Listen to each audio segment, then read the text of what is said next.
Hello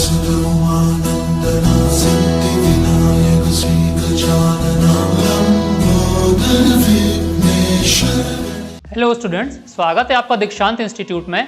मैं हूं आपका मेंटर अनुज सिंह। आज का अपना टॉपिक स्टार्ट करते हैं बच्चों। टॉपिक का नाम है 44th कॉन्स्टिट्यूशनल अमेंडमेंट एक्ट 1978। ठीक है, कैसे याद रखेंगे? 44वां संविधान संशोधन, तो 4 और 4 कितने होते हैं बच्चों? 4 और 4 होते हैं बच्चों 8। कितने होते हैं? 4 और 4, 4 और 4 होते हैं 8। इसलिए 44th कॉन्स्टिट्यूशन अमेंडमेंट एक्ट कब आया? 1978 में आया। 8 कैसे याद रखेंगे बेटा कि 4 + 4 कितने होते हैं? 8। तो 44th कॉन्स्टिट्यूशन अमेंडमेंट एक्ट है। क्लियर है? अच्छा, इस कॉन्स्टिट्यूशनल अमेंडमेंट एक्ट के बारे में आपको कुछ बताना चाहूंगा। क्या कि 42nd कॉन्स्टिट्यूशनल अमेंडमेंट एक्ट जो आया था, कौन सा? 42nd 42वां, जो कब आया था? 1976 में इंदिरा गांधी जी के द्वारा लाया गया था। उस कॉन्स्टिट्यूशन अमेंडमेंट एक्ट में बहुत सारे ऐसे परिवर्तन किए गए थे जो इंदिरा गांधी सरकार के लिए अच्छे थे, लेकिन आम आदमी के लिए बहुत ही घातक साबित हुए, बहुत ही बुरे साबित हुए। इसलिए 1977 की जो आम चुनाव हुए, जनरल इलेक्शन हुए, उन चुनावों में ये मुद्दा रखा गया जनता सरकार के द्वारा कि 42वें संविधान संशोधन में जो भी परिवर्तन किए गए हैं संविधान में, उन परिवर्तनों को अक्सर नकार दिया जाएगा। इसी बेस पर जनता सरकार सत्ता में आई, जनता सरकार की सरकार बनी, जनता गवर्नमेंट की सरकार बनी। और प्राइम मिनिस्टर कौन बने? मोरारजी देसाई। तो क्वेश्चन पूछा जाता है, सबसे पहले नॉन कांग्रेस गवर्नमेंट कब बनी इंडिया में? फर्स्ट नॉन कांग्रेस गवर्नमेंट बनी, first non Congress government. Exam में क्वेश्चन पूछा गया है बच्चों, इंडिया में फर्स्ट नॉन कांग्रेस गवर्नमेंट बनी 1977 में। कब बनी? 1977 में। कब बनी बच्चों? 1977। किसकी सरकार थी? तो जनता गवर्नमेंट की सरकार थी। किसकी सरकार थी? जनता गवर्नमेंट की सरकार थी, जनता गवर्नमेंट। प्राइम मिनिस्टर कौन थे? तो सबसे पहले non Congress prime minister of India थे मोरारजी देसाई। तो कौन थे बेटा? मोरारजी देसाई। मोरारजी देसाई एग्जाम में क्वेश्चन पूछा गया है। तो मोरारजी देसाई की सरकार ने 44वां संविधान संशोधन लेकर आए, और इस 44वें संविधान संशोधन का मेन मकसद क्या था कि 42वें संविधान संशोधन के द्वारा संविधान में जो परिवर्तन कर दिए गए हैं, जो कि जनता के लिए नकारात्मक साबित हुए, उनको हटा दिया जाए, उनको नकार दिया जाए। तो आप इस 44वें संविधान संशोधन में क्या देखेंगे कि अक्सर जो संविधान संशोधन 42 में किए गए थे संविधान संशोधन के द्वारा, उन सभी को अक्सर हटा दिया गया है। अक्सरों को हटा, सभी को नहीं, अक्सरों को हटा दिया गया है। ठीक है बच्चों, तो हम उसी को पढ़ने जा रहे हैं। चलिए स्टार्ट करते हैं। ये आपका बैकग्राउंड मैंने बताया, क्या था बैकग्राउंड। अब स्टार्ट करते हैं। तो क्या है कि रिस्टोर्ड किया, मतलब जैसा पहले था, पुनर्वस्थिति में जैसे था उसी तरह स्टार्ट किया। क्या? रिस्टोर्ड किया। किसको? ओरिजिनल टर्म मतलब पहले लोकसभा और राज्य विधानसभा का जो एक्चुअल में जो टाइमिंग होती थी, एक्चुअल में जो टर्म होता था, टेन्योर होता था, 5 साल का होता था, 5 साल का। इंदिरा गांधी जी ने 42वें संविधान संशोधन से 6 साल का कर दिया उसको। तो अब दोबारा से कितने का हो गया बच्चों? 5 साल का हो गया। यानी लोकसभा और राज्य विधानसभा का जो टर्म है, टेन्योर है, कार्यकाल है, कितना हो गया बच्चों? 5 साल हो गया। कार्यकाल दोबारा से कितना हो गया बच्चों? 5 साल कर दिया गया। इस बात को याद रखना, पहला। दूसरा कि जो कोरम की अवस्था जो थी, कोरम मतलब 1/10 मेंबरों का उपस्थित होना सदन में, उसको हटा दिया गया था इंदिरा गांधी जी के द्वारा 42वें संविधान संशोधन से। उसको दोबारा से लागू कर दिया गया, रिस्टोर कर दिया गया, यानी लागू कर दिया गया। 1/10 सदस्य अब दोबारा से सदन में उपस्थित होना अनिवार्य है। सदन कौन सा? संसद भवन या फिर राज्य विधानसभा। ठीक है, 2 चीजें याद हो गई बेटा, एक 5 साल, एक 1/10। दूसरा क्या किया? ओमिटेड किया, हटा दिया गया। किसको? पहले ब्रिटिश हाउस ऑफ कॉमन्स को। ब्रिटिश हाउस ऑफ कॉमन्स जो है कि ब्रिटिश सरकार तो हमें छोड़ के चली गई, लेकिन अभी भी ब्रिटिश सरकार की हाउस ऑफ कॉमन्स जो है, ब्रिटिश सरकार की जो संसद है, उसके लिए हम क्या करते थे, स्पेशल पार्लियामेंट्री प्रिविलेजेस देते थे, विशेष संसदीय अधिकार दिए जाते थे। किसको? ब्रिटिश हाउस ऑफ कॉमन्स को। ठीक है, उनको हमने क्या कर दिया, उनको हमने हटा दिया गया। omitted the references of the British House of Commons in the provisions pertaining to the parliamentary privileges। ठीक है, तो संसदीय विशेष अधिकार से ब्रिटिश हाउस ऑफ कॉमन्स के विशेष अधिकारों का जो रेफरेंस था उसको, प्रोविजंस को हमने हटा दिया।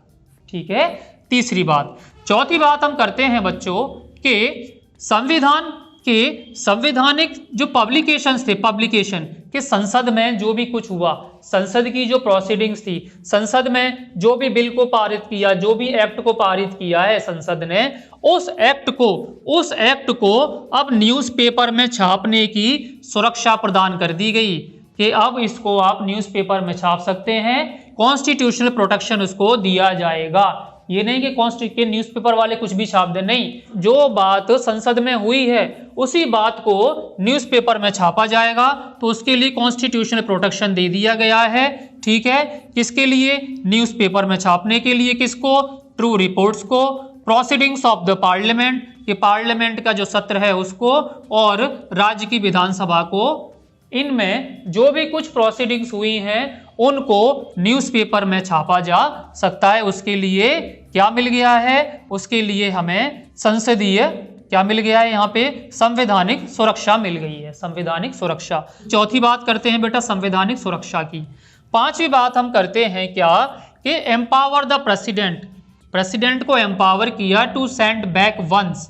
इसको याद रखना बेटा, वंस क्या, कि राष्ट्रपति को अब राष्ट्रपति को एक अधिकार दे दिया गया है कि कैबिनेट जो उसको एडवाइस देती है, किसके बेस पे?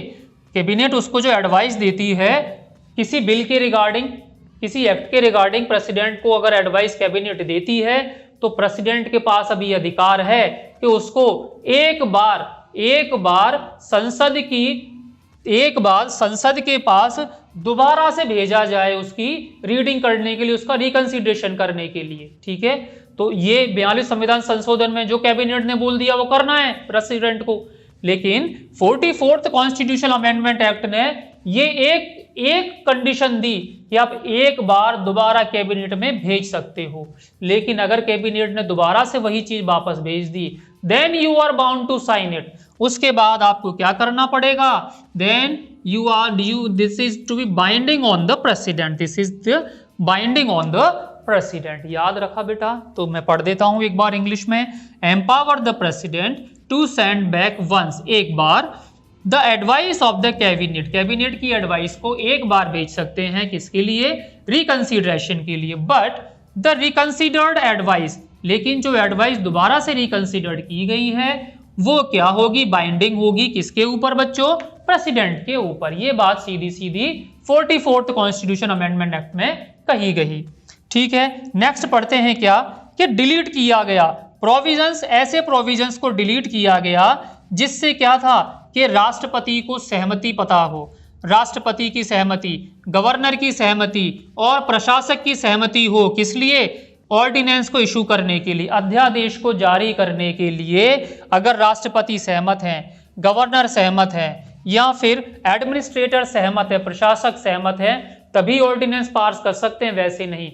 इस चीज को हटा ही दिया गया कि नहीं, ये चीज कौन बताएगा? ये चीज कैबिनेट बताएगी कि आपको ऑर्डिनेंस पास करना है या नहीं। राष्ट्रपति, गवर्नर या एडमिनिस्ट्रेटर अपने सेटिस्फेक्शन पे नहीं कर सकते इस चीज को। इस बात को याद रखना, इसको 44th कॉन्स्टिट्यूशन अमेंडमेंट एक्ट से डिलीट कर दिया गया।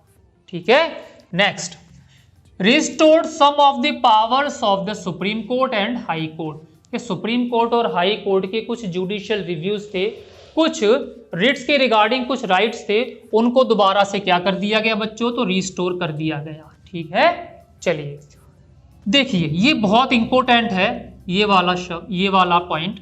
क्या बोला गया है कि replace the term internal disturbances. पहले जो नेशनल इमरजेंसी लगती थी 42nd कॉन्स्टिट्यूशनल अमेंडमेंट एक्ट से, वो क्या थी? इंटरनल डिस्टर्बेंसेस के ऊपर लगती थी कि आंतरिक विद्रोह हो गया देश के अंदर, देश के अंदर अगर आंतरिक विद्रोह हो गया है, इंटरनल डिस्टर्बेंसेस हो गया है, तब सरकार नेशनल इमरजेंसी लगा सकती है। लेकिन अब आंतरिक डिस्टर्बेंसेस इंटरनल डिस्टर्बेंसेस को हटा दिया गया। किसके द्वारा? Armed rebellion. किसके द्वारा बच्चों? Armed rebellion. इसको बोलते हैं सशस्त्र विद्रोह। सशस्त्र विद्रोह के द्वारा इसको हटा दिया गया, विद्रोह।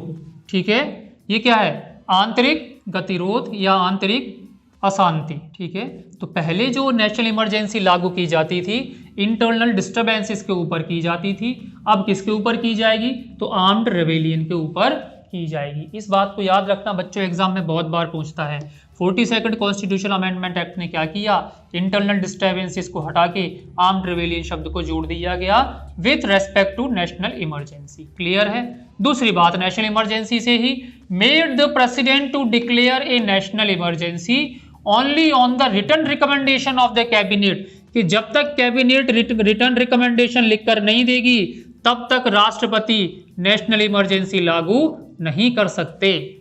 ठीक है, तो राष्ट्रपति को क्या बोला गया कि आप नेशनल इमरजेंसी तभी लागू कर सकते हैं जब कैबिनेट आपको रिटन रिकमेंडेशन दे दे, उससे पहले नहीं।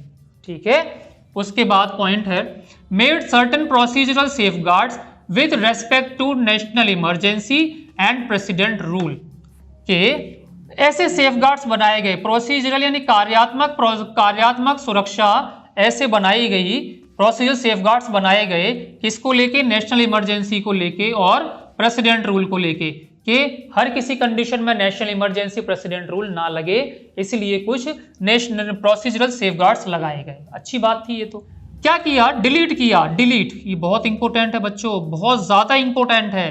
क्या? कि राइट टू प्रॉपर्टी जो पहले क्या था बच्चों? फंडामेंटल राइट था। राइट टू प्रॉपर्टी पहले फंडामेंटल राइट था। आर्टिकल नहीं लिखा, आर्टिकल लिख देते हैं। आर्टिकल कौन सा था? आर्टिकल 19 का ए का एफ। इस आर्टिकल के तहत फंडामेंटल राइट था कौन? Right to property. ये राइट टू प्रॉपर्टी ये था fundamental right under article 19 clause A का एफ। क्लियर है? इसको डिलीट कर दिया और क्या बना दिया? इसको बना दिया लीगल राइट। इसको बना दिया बच्चों लीगल राइट। पार्ट कौन सा? तो पार्ट है 12th पार्ट के अंडर आर्टिकल कौन सा? 300A। तो राइट टू प्रॉपर्टी किस अमेंडमेंट एक्ट से डिलीट किया गया? 44th कॉन्स्टिट्यूशनल अमेंडमेंट एक्ट से डिलीट किया गया। बहुत ही ज्यादा इंपॉर्टेंट है, एग्जाम में बहुत बार पूछा भी गया है। नेक्स्ट पॉइंट है provided that the fundamental rights under article 20 and 21, बोला गया कि फंडामेंटल राइट जो आर्टिकल 20 और 21 में गिवन है वो सस्पेंड नहीं होंगे, कांट बी सस्पेंडेड, उनको सस्पेंड नहीं किया जा सकता चाहे नेशनल इमरजेंसी ही क्यों ना लगी हो। तो याद रखना under article 20, 21 can't be suspended during national emergency. ठीक है, यानी ये हमेशा रहेंगे, ये चीज याद रखना बच्चों। ठीक है, 20, 21 कभी आपसे नहीं छीन सकते आर्टिकल, फंडामेंटल राइट्स जो हमारे हैं। ठीक है, चाहे देश में नेशनल इमरजेंसी ही क्यों ना लगी हो। नेक्स्ट और लास्ट, ओमिटेड यानी हटा दिया गया। क्या हटा दिया गया? प्रोविजंस, ऐसे प्रोविजंस को हटा दिया गया which took away the power of the court, कि कोर्ट से उसकी पावर छीन ली गई। किस रिगार्डिंग पावर थी? टू डिसाइड, कि क्या डिसाइड करना है? इलेक्शन डिस्प्यूट किस किस का? President, vice president, prime minister and the speaker of the Lok Sabha. ऐसे प्रोविजंस को हटा दिया गया जिसने क्या कर लिया था? कोर्ट से उसकी पावर छीन ली थी। कौन सी पावर? ऐसी पावर जिससे इलेक्शन डिस्प्यूट को क्या कर सके? एडजज कर सके। कौन? कोर्ट एडजज कर सके। क्या किस किस के इलेक्शन डिस्प्यूट थे? तो बेटा president, vice president, prime minister and the speaker of the Lok Sabha. ठीक है, तो इस प्रोविजंस को ओमिट कर दिया गया, मतलब अब कोर्ट क्या कर सकती है? इनके इलेक्शन डिस्प्यूट को एडजज कर सकती है। ठीक है, तो ये बच्चों हमारा 44th कॉन्स्टिट्यूशनल अमेंडमेंट एक्ट था। मैंने अपने तरीके से इसको आपको बेहतरीन समझाने की कोशिश की है, ठीक है। जो भी इसका बैकग्राउंड था मैंने बताया आपको, ठीक है बच्चों। आप स्क्रीनशॉट ले सकते हैं इसका आपके सामने। आज के लिए इतना ही छोड़ते हैं बच्चों। हमारे प्रीवियस वीडियोस देखने के लिए आप हमारे डिस्क्रिप्शन बॉक्स में गिवन लिंक्स पे जाके चेकआउट कर सकते हैं और उन वीडियोस को देख सकते हैं, ठीक है। आज के लिए इतना ही छोड़ते हैं, धन्यवाद।